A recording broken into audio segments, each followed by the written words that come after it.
ನಮಸ್ಕಾರ. ಜಿನಿ ನ್ಯೂಸ್ ವೀಕ್ಷಕರಿಗೆ ಸ್ವಾಗತ. ಎಲ್ಲ ವೀಕ್ಷಕರಿಗೆ ನಮಸ್ಕಾರ. ನಾನು ಸಂಧ್ಯಾ. ಚಿನ್ನ ಕಳ್ಳ ಸಾಗಣೆ ಪ್ರಕರಣದಲ್ಲಿ ಬಂಧನಕ್ಕೊಳಗಾಗಿರುವ ನಟಿ ರನ್ಯಾ ರಾವ್ ಅವರಿಗೆ ಸಂಬಂಧಿಸಿದ ಪ್ರಕರಣದಲ್ಲಿ ಕೆಂಪೇಗೌಡ ಅಂತಾರಾಷ್ಟ್ರೀಯ ವಿಮಾನ ನಿಲ್ದಾಣದ ಸಿಸಿಟಿವಿ ದೃಶ್ಯಾವಳಿ ನೀಡುವಂತೆ ಸಲ್ಲಿಸಲಾಗಿದ್ದ ಅರ್ಜಿಯನ್ನು ಕರ್ನಾಟಕ ಹೈಕೋರ್ಟ್ ಇತ್ಯರ್ಥಪಡಿಸಿರುವುದು ಕೇಳಿಬಂದಿದೆ.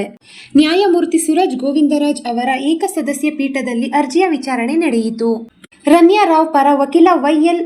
ಮಹೇಶ್ ವಾದ ಮಂಡಿಸಿ 2025 ಜುಲೈ 15ರಂದು ಕೋರ್ಟ್ ನೀಡಿದ್ದ ಆದೇಶವನ್ನು ಸಿಐಎಸ್ಎಫ್ ಕಮಾಂಡೆಂಟ್ ಸರಿಯಾಗಿ ಪಾಲಿಸಿಲ್ಲ ಎಂದು ನ್ಯಾಯಾಲಯದ ಗಮನಕ್ಕೆ ತಂದರು.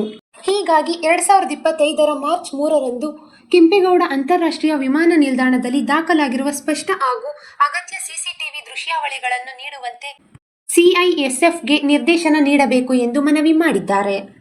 ದುಬೈನಿಂದ ಅಕ್ರಮವಾಗಿ 14.2 ಕೆಜಿ ಚಿನ್ನವನ್ನು ಸುಮಾರು 12.56 ಕೋಟಿ ರೂಪಾಯಿ ಮೌಲ್ಯದಲ್ಲಿ ಕಳ್ಳ ಸಾಗಣೆ ಮಾಡಿದ ಆರೋಪದ ಮೇಲೆ ನಟಿ ರನ್ಯಾ ರಾವ್ ಅವರನ್ನು 2025 ಮಾರ್ಚ್ 3ರಂದು ಕಂದಾಯ ಗುಪ್ತಚರ ನಿರ್ದೇಶನಾಲಯ ಅಧಿಕಾರಿಗಳು ಬೆಂಗಳೂರಿನ ಕೆಂಪೇಗೌಡ ಅಂತಾರಾಷ್ಟ್ರೀಯ ವಿಮಾನ ನಿಲ್ದಾಣದಲ್ಲಿ ಬಂಧಿಸಿದ್ದನ್ನು ಇಲ್ಲಿ ಗಮನಿಸಬಹುದು.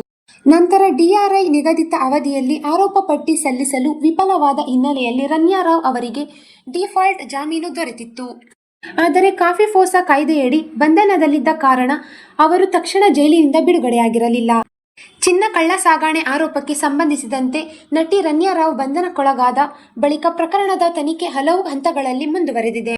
ಪ್ರಕರಣಕ್ಕೆ ಸಂಬಂಧಿಸಿದಂತೆ ವಿಮಾನ ನಿಲ್ದಾಣದ ಸಿಸಿಟಿವಿ ದೃಶ್ಯಾವಳಿಗಳು ಪ್ರಮುಖ ಸಾಕ್ಷಿಯಾಗಬಹುದು ಎಂದು ಹಿನ್ನೆಲೆಯಲ್ಲಿ ಅವುಗಳನ್ನು ಪಡೆಯಲು ಹೈಕೋರ್ಟ್ ಮೊರೆ ಹೋಗಲಾಗಿತ್ತು. ಇದೀಗ ನ್ಯಾಯಾಲಯದ ನಿರ್ದೇಶನದಂತೆ 2025 ಮಾರ್ಚ್ 3ರ ಸಂಜೆ 4:30ರಿಂದ ಮಾರ್ಚ್ 4ರ ಬೆಳಗ್ಗೆ 11ರವರೆಗೆ ಸಂಬಂಧಿತ ಸಿಸಿಟಿವಿ ದೃಶ್ಯಾವಳಿಗಳನ್ನು ಪಡೆಯಲು ಅವಕಾಶ ಕಲ್ಪಿಸಲಾಗಿದೆ.